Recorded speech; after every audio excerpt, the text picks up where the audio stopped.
In the 17th century, a group of native women called the Beatas lived together to dedicate themselves to the service of God.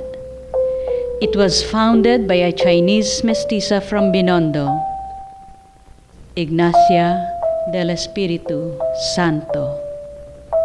The Beaterio became a center for spiritual enlightenment.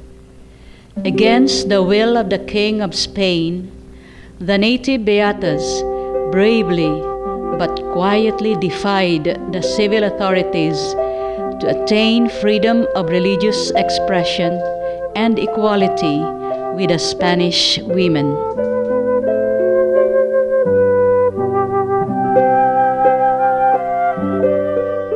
The Casa Recogidas,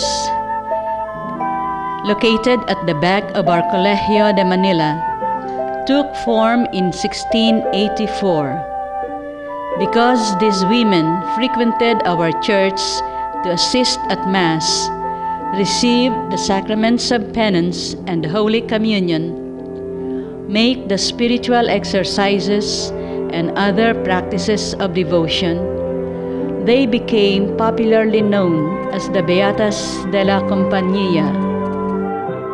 This convent was founded by Ignacia del Espiritu Santo, 21 years old, mestiza from Binondo, who, perceiving that her parents wished her to be married, determined to join as a beata at the Beaterio de Santo Domingo.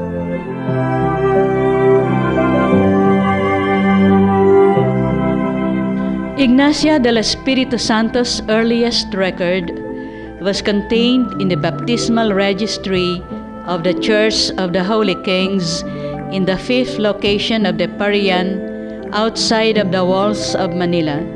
She was baptized by the Dominican priest Alberto Collares on March 4, 1663. Her father's name was Giuseppe Yuko, a Chinese whose parents originated from Amoy, China, and who was baptized in the same church in 1652.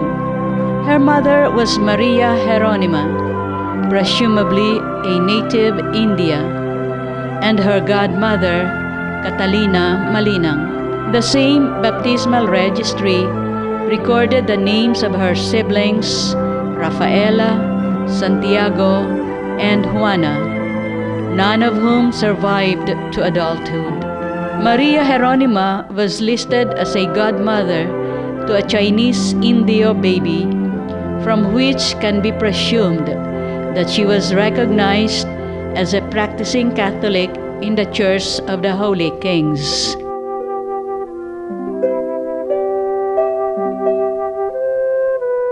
Wishing to prepare herself with a general confession, she went for this purpose to Father Pablo Clain at our college. In order for her to make a better discernment, he counseled her to withdraw to the house of the Madre de la Congregación. It was during this period that God inspired her to remain in the service of His Majesty. And even though she had parents who could decently support her way of life, she resolved to earn her livelihood by the sweat of her brow, with a needle and pair of scissors that were the only things she brought from her home.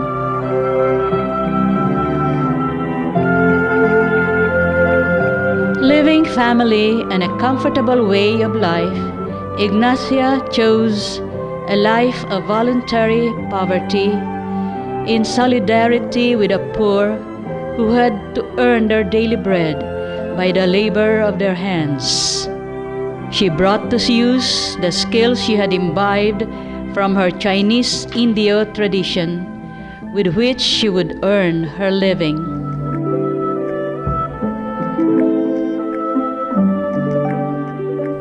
The servant of God led her community in fidelity to the daily regimen of prayer, household chores, and apostolic ministry. In 1726, she presented a set of rules and constitutions to the Archdiocesan office, begging for the ecclesiastical approval to encourage them in the way of life they had chosen. The diocesan official who reviewed the documents she presented had this to say: Digitus Dei est hic. This is the finger of God. These rules can only be attributed to the interior law of charity under the inspiration of the Holy Spirit. The favor she sought was granted by an apostolic administrator in 1732. The heroic virtue of the servant of God was clearly reflected in the community she founded. The charism of service to His Majesty, that was the grace of her vocation, found various expressions in her lifetime. The education of little children in Christian virtues, basic literacy, and feminine skills.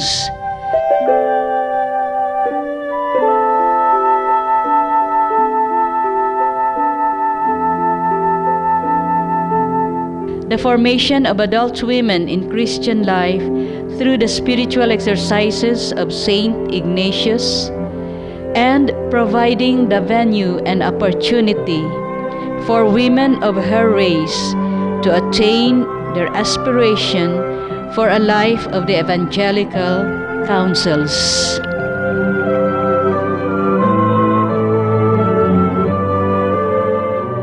On the 10th day of September, Mother Ignacia, foundress of this institution, passed away. She was the truly valiant woman. At the root of her heroism were her personal virtues, the leadership she employed to pursue the service of her Lord, but above all, the deep humility that transcended the human inclination to dominate, when, after she had set in place the affairs of her religious family and had gained the recognition of church authorities, she spontaneously abdicated her position as superior of the community while remaining an exemplary member of the institution she had brought into being.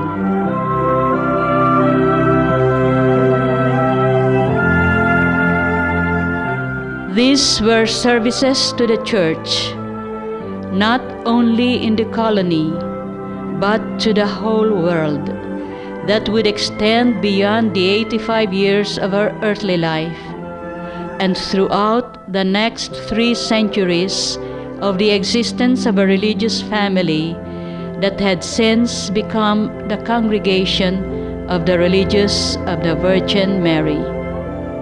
An excerpt from the Decretum Super Virtutibus.